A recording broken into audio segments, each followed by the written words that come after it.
Sziasztok, kedves nézőim! Újból itt vagyok egy jó kis videóval. A mai videónk témája egy kis memória upgrade videó lesz a MacBook Pro laptopba. Eddig ugyanis két 4 GB-os modul, azaz ugye 8 GB memóriával rendelkezett. Most úgy döntöttem, egy kicsit felfrissítem és beleveszek 16 GB memóriát.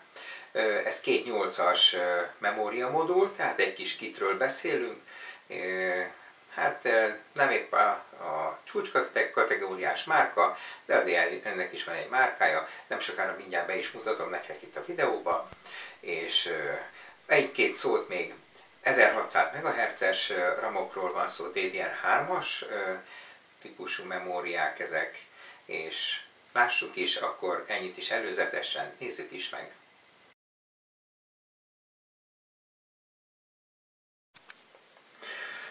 Tehát akkor megfogjuk, itt két oldalt kipattintjuk, már elő is bukkant a memória, és ki is tudjuk emelni.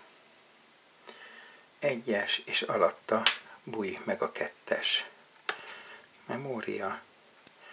Ezt is szépen ki tudjuk emelni innen.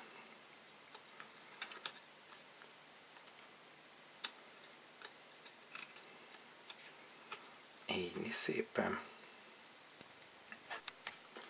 És akkor nem tudom, itt mennyire látszik itt a kamerába. Ebbe a Time Attack Premium Memory memória modulokat fogjuk belehelyezni. Ugye ez 2x8 GB, azaz 16 GB memóriát fogunk most belehelyezni.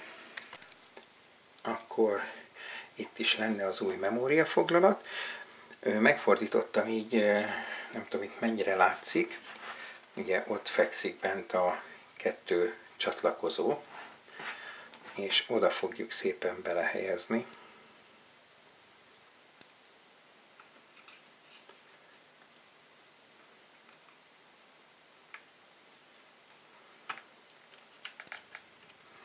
Egy-egy határozott mozdulattal, és akkor jöhet a következő, a párja neki.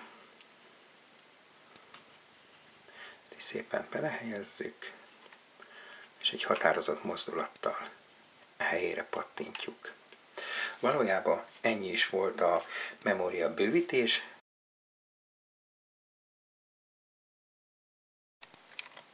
És mint láthatjátok, be is kapcsoltam, és itt lehet látni a 16 GB RAM 1600 MHz DDR3-as memória modulokat, ugye egyben a kittet.